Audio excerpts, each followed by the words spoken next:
প্রিয় শিক্ষার্থীরা, আসসালামু আলাইকুম। আশা করি তোমরা ভালো আছো। আমিও ভালো আছি, আলহামদুলিল্লাহ।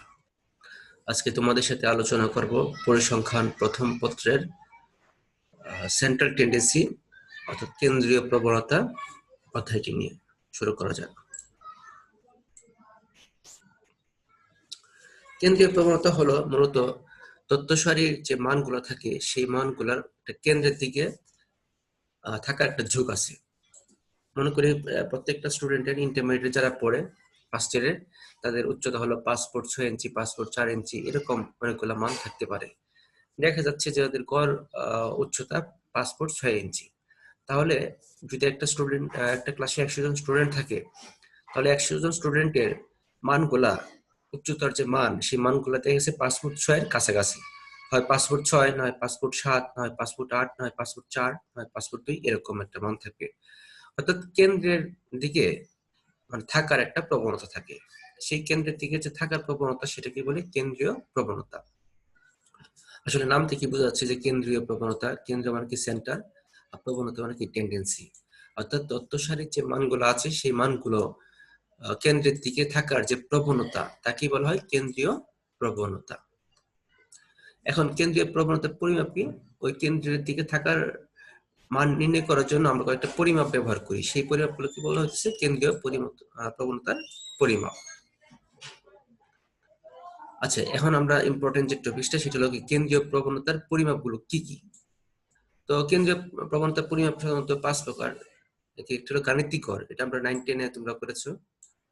আরেকটা হলো জ্যামিতিক গড়, তরঙ্গ গড়, মধ্যমা, প্রচুরক। এখানে 5টার মাঝখানে গাণিতিক গড় এবং মধ্যমা, প্রচুরক, এই 3টা তোমরা এসএসসি লেভেলে পড়েছো। ইন্টারমিডিয়েটে শুধু জ্যামিতিক গড় এবং তরঙ্গ গড়, এই 2টা টার্ম বেশি রয়েছে। খুব সহজ, আশা করি তোমরা পারবে। তো গাণিতিক গড় সাধারণত কি বলা হয়? গাণিতিক গড়টা হলো কি, যতগুলো তথ্য আছে সবকটা তথ্য যোগ করে তথ্যের সংখ্যা দিয়ে কি ভাগ। যেমন এখানে n সংখ্যক, যে x1 x2 x3 ডট কি n সংখ্যক তোমার উপাদান রয়েছে, সেই উপাদানগুলোকে আমি যোগ করে n দ্বারা ভাগ করলে যেটা আসবে সেটা কি তোমার গাণিতিক গড়। আচ্ছা, এখন যদি তোমার শ্রেণীকৃত থাকে, সেক্ষেত্রে এই x টা হলো শ্রেণী মধ্যবিন্দু, আর f টা হলো কি গণসংখ্যা। সেক্ষেত্রে তোমার সূত্র হলো সামেশন fi(xi) ভাগ n। এটাও তোমরা 9 10 ইন্টারমিডিয়েটে পড়েছো। একটা উদাহরণ, যেমন 1 2 3 সংখ্যাগুলো গাণিতিক গড় কত? 1 যোগ 2 যোগ 3 ভাগ কত 3, এটা তোমরা পড়েছো, এটা তেমন বলার কিছু নেই।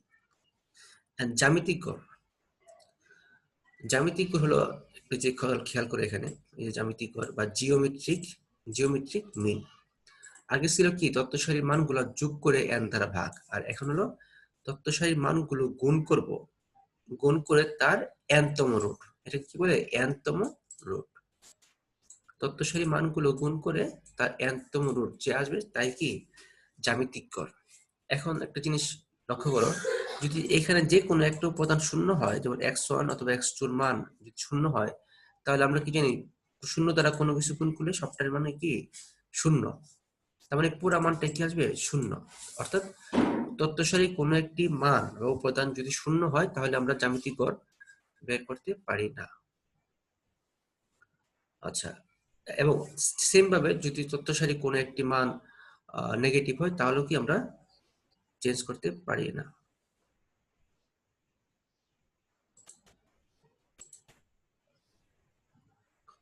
যাই হোক, তারপর শ্রেণীকৃতের জন্য যদি হয়, তাহলে জাস্ট আগে ছিল x1 সামেশন fi(xi), এখন x1 এর উপর f1 হলো পাওয়ার হিসেবে আসবে, আর এখানে n যেটা, সেটা কি যে f1 এর এগুলো যোগ করি, সেটা হবে কি f1। আর তরঙ্গ গড় হলো কি জ্যামিতিক গড়ের উল্টানো, অর্থাৎ গাণিতিক গড়ের উল্টানো। তো গাণিতিক গড় আমরা কি ছিল, যে নিচে ছিল n আর উপরে ছিল x1 plus x2 plus x3। এখন n টা যাবে উপরে, আর x1 প্লাস x2 যেটা, সেটা হবে 1/x1 plus 1/x2 plus 1/xn, অর্থাৎ n বাই সামেশন 1/xi। আর যদি এটা শ্রেণীকৃত হয়, তাহলে কি হবে n বাই সামেশন fi/xi। ধন্যবাদ, আজকে এই পর্যন্তই।